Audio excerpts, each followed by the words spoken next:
एक जुपिटर आई है भाई, जुपिटर दिखाते हैं उसमें किस कंप्लेंट के लिए आई, इंजन नॉइज बता रहा है, कस्टमर कंप्लेंट बताइए इंजन नॉइज की। आप सुन सकते देख सकते इंजन नॉइज आ रही है, ये देखो हल्की हल्की इंजन नॉइज आ रही है। अभी हम खोलते हैं, खोल के आपको क्लियर आवाज़ सुनाते हैं किस चीज़ की इंजन नॉइज आ रही है।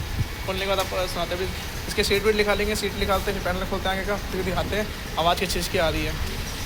जैसे देख सकते हैं हम सीट तो आ चुके हैं, अब आगे का पैनल भी खोल लेते हैं, फिर आपको स्टार्ट करके आवाज़ सुनाता हूँ कैसी आवाज़ आ रही है गाड़ी के अंदर। जैसे देख सकते हैं भाई आगे का पैनल खोलने गाड़ी स्टार्ट करके आपको दिखाते हैं आवाज़ किस चीज़ की आ रही है, देख सकते हो।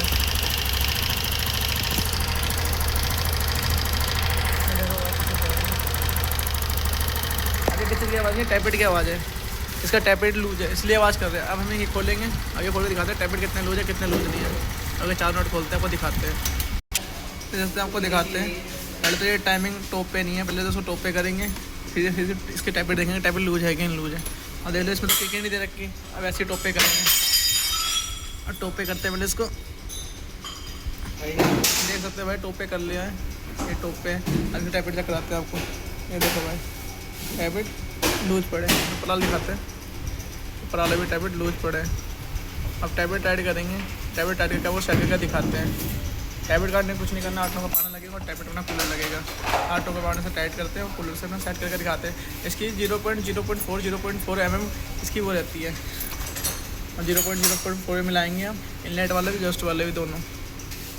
अब मिला के आपको आवाज़ सुनाते हैं गाड़ी की आवाज़ कैसी है कैसी नहीं होती। पहले टैपेट सेट करते हैं हम सबसे पहले इसके, जैसे जैसे टैपेट सेट हो चुके हैं, अब पैक करके आपको आवाज़ सुनाते हैं गाड़ी की। देख सकते साइड साइड प्ले हल्की हल्की, ये देखो। अब पैक करके आपको आवाज़ सुनाते हैं, ये तब तक गाड़ी पैक कर चुके हैं, आपको स्टार्ट करके आपकी आवाज़ सुनाते हैं। ये देखो आवाज़ गाड़ी की बंद हो चुकी है, देख सकते हो गाड़ी की आवाज़ बिल्कुल ही बंद हो चुकी है। अगर ये वीडियो आपको अच्छी लगे तो चैनल को सब्सक्राइब करना ना भूलें भाई, कमेंट ज़रूर करें भाई।